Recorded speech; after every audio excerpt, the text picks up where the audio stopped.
تب نوری بیگم نے اسے میری ہدایت کے مطابق ان ساری باتوں سے بھی آگاہ کر ڈالا جو میں نے اسے سمجھائی تھی۔ عمران، سلطان جہانزیب اب تم سے ملنے کو بے چین ہے۔ وہ آخر میں میری طرف دیکھ کر خوشی سے بولی، مجھ سے ملنے کے لیے یا ریٹائرڈ کرنل زبیر سے ملنے کے لیے؟ کامیابی کی چند خوشی بھری ساعتیں نصیب ہوتے ہی میری شوخی بیدار ہوئی اور نوری بیگم بے اختیار مسکرا اٹھی۔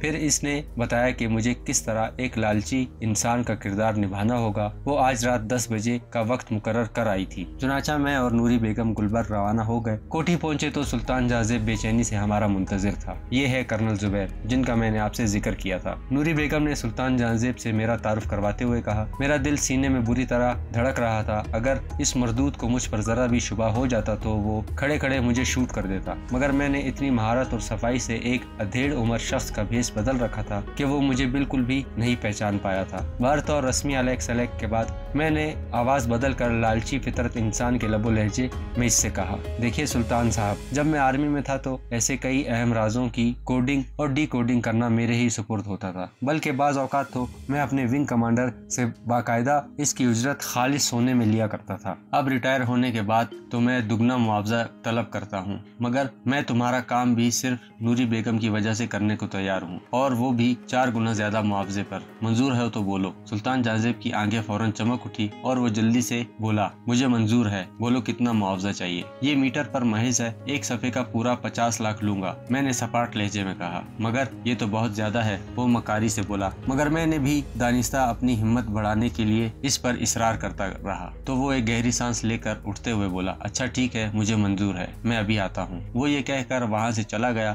میں نے اور نوری بیگم نے معنی خیز نظروں سے ایک دوسرے کی طرف دیکھا۔ ذرا دیر بعد وہ لوٹا تو میں اور نوری بیگم بری طرح ٹھٹک گئے۔ سلطان جہانزیب کے ساتھ 4 مسلح آدمی تھے اور خود اس کے ہاتھ میں ایک لمبی نال والا خوفناک پستول دبا ہوا تھا۔ اس کے ہونٹوں پر بڑی صفاقانہ مسکراہٹ رقصاں تھی۔ نوری بیگم کا تو چہرہ ہی فک ہو چکا تھا، جبکہ خود مجھے بھی اپنی ریڑھ کی ہڈی میں سرسراہٹ سی محسوس ہونے لگی اور دل جیسے رک رک کر دھڑکنے لگا تھا۔ پہلا خدشہ جو میرے دل و دماغ میں ابھرا تھا وہ یہی تھا کہ سلطان جہانزیب نہ صرف ہماری چال سمجھ چکا ہے بلکہ میری اصلیت سے بھی واقف ہو گیا ہے۔ کرنل زبیر صاحب، اب تم بلا معاوضہ میرا کام کرو گے، ورنہ تمہاری لاش کبھی کسی کو پتہ نہیں چلے گا۔ سلطان جہانزیب نے شیطانی مسکراہٹ کے ساتھ مجھ سے سرسراتے لہجے میں کہا تو بے اختیار میں نے طمانت کی سانس لی، گویا میرا خدشہ غلط تھا۔ وہ ابھی تک مجھے وطن فروش کرنل زبیر کے روپ میں ہی سمجھے ہوئے تھا۔ البتہ قریب بیٹھی ہوئی نوری بیگم ضرور پریشان ہو گئی تھی، لہٰذا وہ ڈرامے میں حقیقت کا رنگ بھرنے کے لیے غصے کے مارے یکدم اٹھ کھڑی ہوئی، اپنے شوہر سے بولی، سلطان جہانزیب یہ کیا حرکت ہے؟ کیا تم میرے ساتھ بھی دھوکہ بازی کرو گے؟ وہ خبیثانہ مسکراہٹ کے ساتھ اس سے بولا، بیگم، محبت اور جنگ میں سب جائز ہے، تم اس کے ہاتھوں کھلونا بن چکی ہو، میں اسے کھلونا بناؤں گا، تم راستے سے ہٹ جاؤ۔ اس کا اشارہ میری طرف تھا۔ پھر اس نے مجھے اپنے ساتھ آنے کا حکم دیا۔ میں جان بوجھ کر ہچڑ مچڑ کرنے لگا تو اس نے اپنے مسلح گرگوں کو اشارہ کیا۔ وہ بیک وقت میری طرف بڑھے اور مجھے بازوں سے کھینچ کر کھڑا کر دیا۔ میں اندر سے اب بے فکر ہونے کے بجائے خوش تھا۔ سلطان جہانزیب میری چال میں آ چکا تھا، اگرچہ وہ اب گن پوائنٹ پر مجھ سے کسی فوجی کرنل زبیر کے روپ میں ملکی دفاع اور ایٹمی رازوں والی ریڈ فائل ڈیکوڈ کروانا چاہتا تھا، مگر میں چندہ پریشان نہ تھا، بلکہ اس کے برعکس میں تو خوش تھا، کیونکہ میرے پاس اب اسے مزید بیوقوف بنانے اور چکر دینے کے بہت سے موقع میسر آ سکتے تھے۔ ہر طور وہ مجھے جن کمروں اور راہداریوں سے گزارتے ہوئے پکڑے لے جا رہے تھے میں سب ذہن نشین کرتا جا رہا تھا۔ اس کے بعد مجھے ایک نسبتاً چھوٹے کمرے میں لایا گیا۔ اچانک میں نے دیکھا کہ سلطان جہانزیب نے اپنے ایک مسلح گرگے کو مخصوص اشارہ کیا جسے میں نہیں سمجھ پایا۔ وہ اشارہ میری آنکھوں پر پٹی باندھنے کا تھا۔ اب میں کچھ نہیں دیکھ سکتا تھا۔ چند قدم پھر چلنا پڑا تھا، اس کے بعد پھر کھڑے ہو گئے۔ میرا دل اب تیزی سے دھڑکنے لگا۔ میں اب انہی کے رحم و کرم پر تھا۔ اچانک میری کھٹکتی ہوئی سماعتوں میں سے ہلکی سی سرسراہٹ گونجی۔ اس کے بعد مجھے آگے دھکیل دیا گیا۔ اب مجھے کسی زینے سے نیچے اتارا جا رہا تھا۔ میں سمجھ گیا کہ یہ خفیہ تہخانے تک جانے والا زینہ ہے۔ قریباً 15-16 قدم نیچے اترنے کے بعد میرے پاؤں زمین سے ٹکرا گئے۔ میری آنکھوں سے فوراً پٹی اتار دی گئی۔ اس کے بعد میری جامہ تلاشی لی گئی۔ میں آنکھیں پھاڑے پھاڑے تہخانے نما نفیس کمرے کو دیکھ رہا تھا جو بیک وقت بیڈ روم اور سٹنگ روم کا منظر پیش کرتا تھا۔ کمرے کی دیواروں پر فقط 2 بڑی الماریاں نصب تھیں۔ ایک کونے میں